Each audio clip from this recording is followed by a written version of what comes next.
Bonjour, j'aimerais vous parler aujourd'hui concernant le psaume 84, particulièrement à partir du verset 5. Voici ce que ça dit. « Heureux ceux qui placent en toi leur appui, ils trouvent dans leur cœur des chemins tout tracés. » Ici, dans le fond, ce que nous recommande celui qui a écrit ce psaume-là, c'est de mettre notre appui sur Dieu.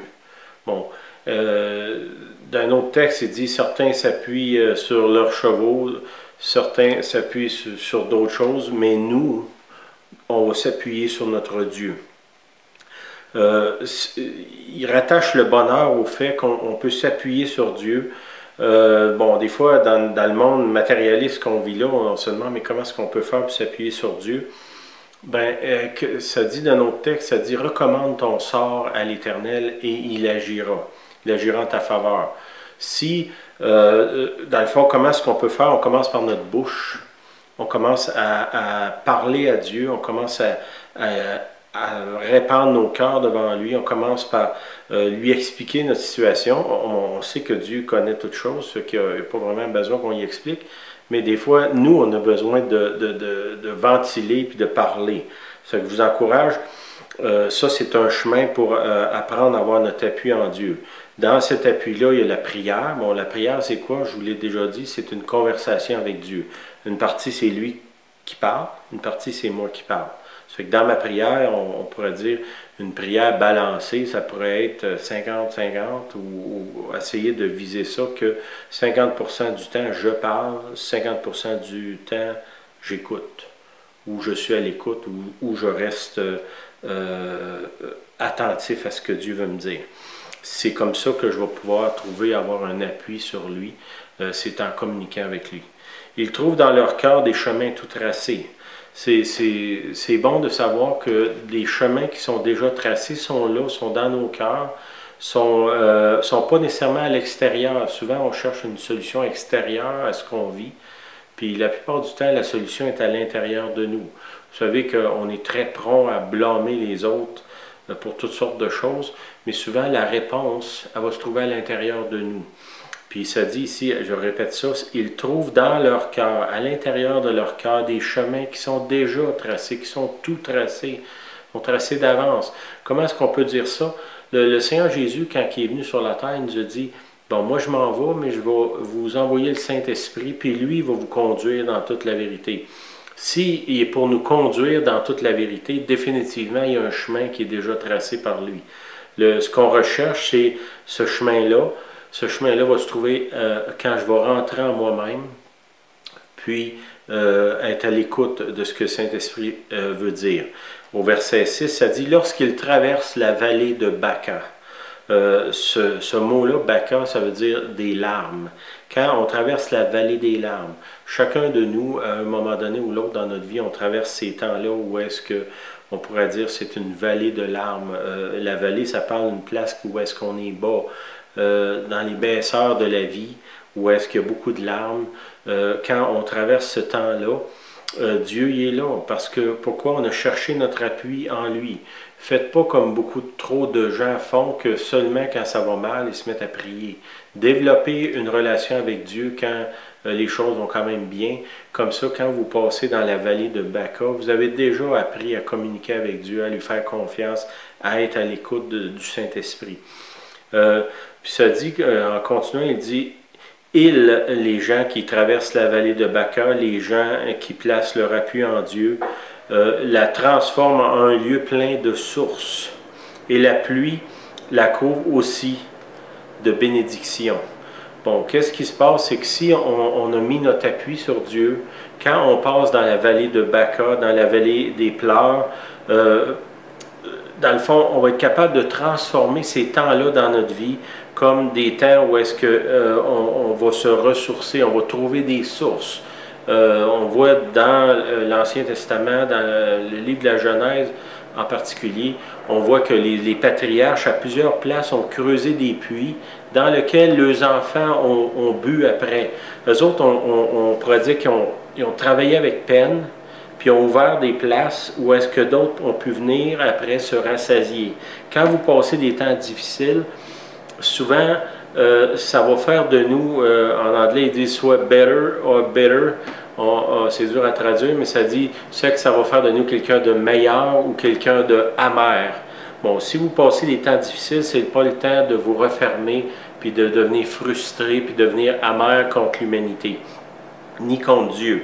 Ces temps-là difficiles, souvent, ça sert à creuser un puits spirituel dans lequel nous-mêmes, on va puiser, puis aussi, dans le futur, quand on va traverser la vallée de Baca, on va être capable d'aider les autres à traverser ces temps difficiles-là. Souvent, quand on cherche, quand on a des temps difficiles, les personnes ressources qu'on cherche, c'est souvent des personnes qui ont souffert, qui ont eu des temps difficiles, puis qui ont sorti meilleurs de ça, puis dans laquelle on est capable d'aller puiser dans ces gens-là pour nous aider.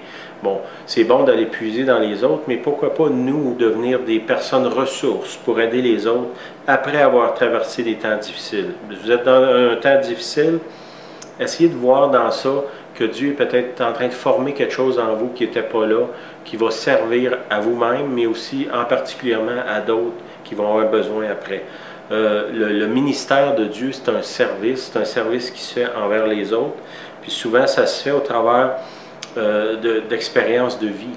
Puis oui, on a des expériences qui sont plaisantes, qui sont extraordinaires, mais on a des expériences qui sont très difficiles. Puis je dirais que je suis capable de puiser autant dans ce que j'ai vécu de difficile pour aider les autres que dans ce que j'ai vécu d'extraordinaire. Les deux, c'est deux bonnes sources. Les deux vont servir à de différentes manières. Ça continue en disant et la pluie la couvre aussi de bénédictions. Ça veut dire que même dans les temps difficiles, on peut voir ça comme une bénédiction. Il y a un bel exemple de ça. Dans l'Ancien Testament, il y a un homme qui s'appelle Joseph. Il vient d'une grosse famille. Ses frères étaient jaloux. Qu'est-ce qu'ils ont fait? Ils sont débarrassés de lui. Ils l'ont vendu à un marchand d'esclaves. On pourrait dire, on peut appeler ça une famille dysfonctionnelle. Comme beaucoup qu'on connaît, mais puis finalement, lui, il s'est retrouvé dans un autre pays comme esclave, puis par des concours de circonstances, où est-ce que Dieu l'a emmené à une place où est-ce qu'il était le deuxième dans le royaume. Toutes les décisions, ça se prenait par lui, puis le seul qui avait au-dessus de lui dans le royaume, c'était le roi. Puis là, il y a eu une famine dans le pays d'où est-ce qu'il venait, puis ses frères ont été obligés d'aller dans son lieu où est-ce que lui était rendu. Puis là, tout d'un coup, il s'est rendu compte que tout le mal qu'eux autres avaient planifié de le faire, c'était pour l'envoyer là, pour le positionner, pour pouvoir les aider. C'est sûr que si cet homme-là aurait été rempli d'amertume et de colère, au lieu de les aider, ils les auraient détruits, parce que là, il y avait le pouvoir sur eux.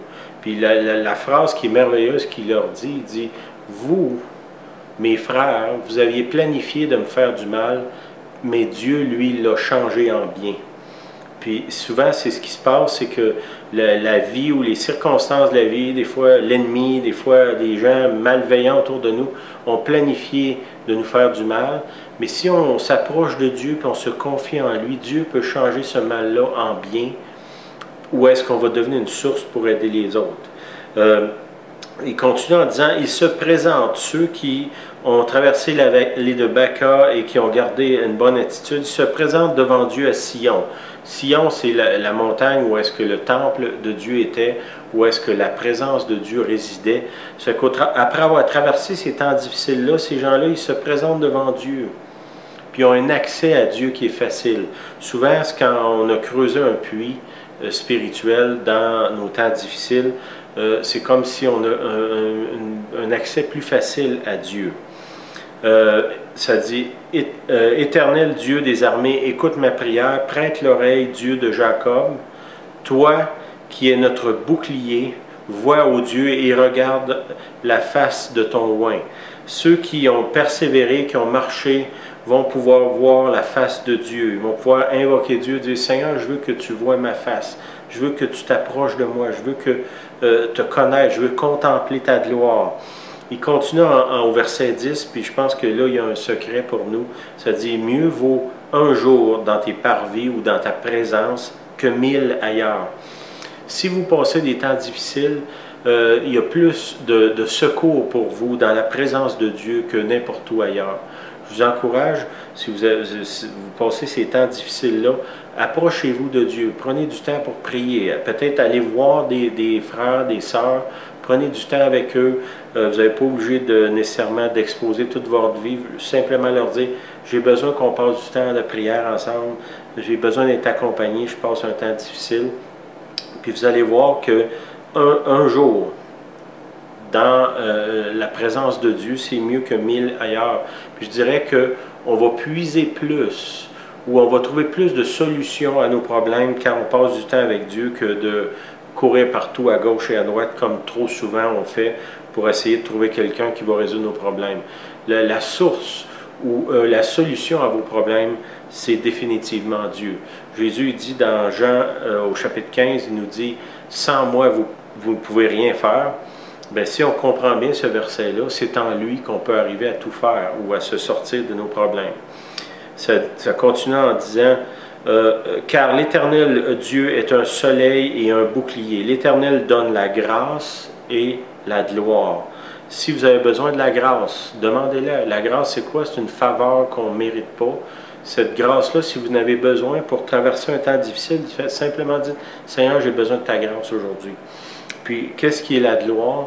Dieu, souvent, va faire briller sa gloire sur nous quand on s'est confié en lui, quand on s'est donné à lui. Ça dit, il ne refuse aucun bien à ceux qui marchent dans l'intégrité. C'est quoi l'intégrité? C'est de marcher avec Dieu. C'est simple. Comment est-ce qu'on fait pour marcher avec Dieu? Comment je dirais, commencer une conversation avec lui, puis continuer à produire, puis à entretenir cette conversation-là. Dans tout ce que vous faites à chaque jour, parlez avec Dieu, dites-lui ce qu'il y a sur votre cœur, soyez attentif à ce que lui peut vous dire, peut vous parler dans votre âme, dans votre homme ou femme intérieure, peut vous parler par quelqu'un, par des fois même la télévision, la radio, un livre que vous lisez. Dieu va vous parler. Gardez cette conversation-là, posez des questions, incluez-le dans votre vie. C'est là que vous allez pouvoir tirer le meilleur parti de cette étape de votre vie qui est la vallée de Baca. Ça finit en disant « Heureux l'homme qui se confie en toi ». Seigneur, je te prie pour chaque personne qui écoute cette vidéo-là, s'ils sont en train de traverser la vallée de Baca, la vallée des pleurs, je te demande d'être un encouragement pour eux. Je te demande, Seigneur, qu'ils ne deviennent pas amers ou remplis de colère, mais plutôt qu'ils deviennent meilleurs et qu'ils puissent voir que souvent les larmes, c'est, comme quelqu'un de nos amis dit, c'est des prières qui sont liquides. Que ces prières liquides-là puissent se transformer en un fleuve, en une source qui va aider beaucoup d'autres à traverser des épreuves, que les gens qui restent attachés à toi au travers des épreuves deviennent une source de vie pour une grande multitude d'autres personnes. Au nom de Jésus, je prie. Amen. Merci. Bonne semaine.